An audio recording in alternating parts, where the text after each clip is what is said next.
The night was heavy with silence inside my hotel room. The air conditioner hummed softly, the kind of dull sound that lulls you into a half-sleep.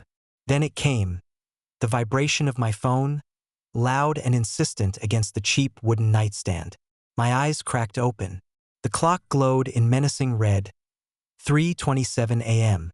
Anyone who's ever received a call at that hour knows the feeling. Your stomach tightens, your chest gets heavy. It's never good news. For a second, I thought maybe it was family. Maybe something terrible had happened. My heart pounded as I swiped the screen. Logan! The voice snapped, sharp and commanding. It's Karen. Karen Manson, the president of Oak Hollow's Homeowners Association.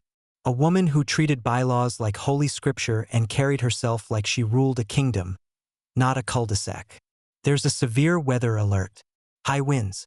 I'm performing a property safety sweep. Your gate is locked.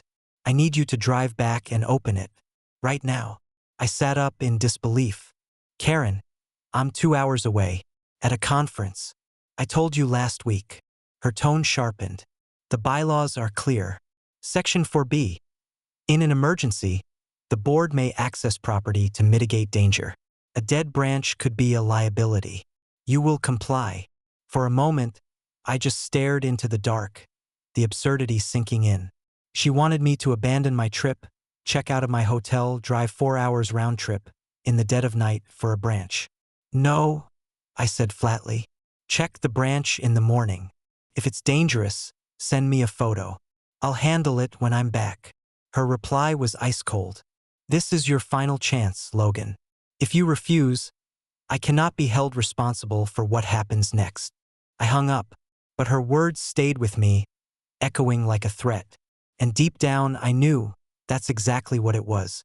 By Sunday afternoon, I pulled into my driveway, tired but relieved. The street looked calm, untouched by any storm Karen had warned about. The oak tree stood firm, its branches intact. But something was wrong. The gate. My side gate never sat ajar. It was always locked tight. I walked closer, and dread crawled over me. The deadbolt was twisted, splintered wood clung to the frame, metal bent in ways no normal force could manage. My chest tightened. I pushed it open, the sound of the wood scraping against concrete grinding into my nerves. I hurried to the garage. The gray cabinet stood where it always had. But when I pulled out the cedar box inside, my breath caught in my throat. It was light, too light. I flipped the lid open. Empty. Gone. My grandfather's purple heart. His bronze star. His watch, the only thing he had left specifically for me. Items with no real street value, but immeasurable personal worth. I sat down hard on a stool, anger and grief flooding me all at once. Karen's 3:27 a.m. call flashed in my mind. The fake storm. The demand for access. She wasn't testing the weather. She was testing me. And while I was gone, someone forced that gate and stole the very things that meant the most. My hands trembled as I dialed my brother. Danny, a city detective, answered on the second ring. I explained everything. Karen's late-night call, the broken lock, the empty cedar box. When he arrived, he moved with calm precision. He photographed the splintered gate, the marks on the garage door, the empty box. His jaw tightened. This wasn't random, he said quietly. Burglars don't go for family heirlooms in a garage. They hit bedrooms, cash, electronics. Whoever did this knew exactly what they wanted. And I knew exactly who had known. Karen. I remembered the Memorial Day block party. How she lingered when I showed neighbors my grandfather's medals. How her eyes lingered too long. At the next HOA meeting, I stood and confronted her. Karen, the night you demanded access, my property was broken into. My medals were stolen. You knew I wasn't home. Gasps rippled through the room. But Karen didn't flinch. She leaned into her microphone with a voice dripping with false sympathy. Logan, I was as shocked as anyone. I conducted a perimeter check as per the bylaws. The gate was secure when I left. If something happened later, that's tragic. But it proves why vigilance is necessary. Her words twisted the truth like a knife. She painted me paranoid, irresponsible. The board nodded along. But Danny leaned over and whispered, She showed her hand. She hides behind procedure. If we're going to take her down, we need more than suspicion. We need undeniable proof. So we set the trap. In my garage, we placed a locked black case, worthless inside, but fitted with a GPS tracker. Cameras hid in corners, disguised in toolboxes and vents. Every angle was covered. And we waited. The breakthrough came at 2:43 a.m. A motion alert pinged Danny's phone. We watched from his laptop as the feed lit up. There they were. Karen, her flashlight beam cutting across my yard. And with her, a bald man carrying a crowbar. He forced the gate, splinters flying. Karen stood behind him, clipboard in hand, as if she were documenting an inspection. The man pried open the garage, spotted the bait case, and lifted it. Karen nodded. They slipped back into the night. The GPS pinged across town. We followed the signal to a storage unit. Danny's camera clicked quietly as he captured photos.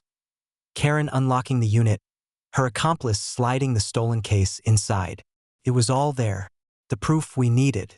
The next HOA meeting was packed. Karen sat at the head table, gavel in hand, her usual smirk plastered on her face. She called the meeting to order, pretending everything was normal. I stood. Before we move on, I have evidence to present. Danny wheeled in a projector. The screen lit up, and then silence. The footage played. Karen and her partner breaking my gate. The crowbar splitting wood. The bait case lifted from my garage. Her clipboard shining in the beam of her flashlight. Every detail crystal clear. The room erupted. Neighbors gasped, whispering, pointing. Karen's face drained of color. This is misleading, she stammered. Taken out of context. Her excuses crumbled as the door opened and two uniformed officers entered. One read the charges aloud. Burglary, theft, criminal trespass. The other stepped forward and snapped cold steel around her wrists. The Queen of Oak Hollow, dragged out of her own meeting in handcuffs. Days later, Danny unlocked the storage unit and handed me a box. Inside lay my grandfather's medals and his watch. My throat tightened as I picked them up. They were more than possessions. They were him, his honor, his sacrifice, his memory. The neighborhood transformed overnight. Karen's empire of fines and threats crumbled. The board removed her unanimously. A new president was elected, someone fair, someone human. The first motion passed. Installing security cameras. Karen had always resisted. I still keep the broken lock from my gate, not as a reminder of loss, but as proof of victory. Because Karen's storm was never about weather. It was about power, control, and fear. And like every storm, no matter how fierce, it passed.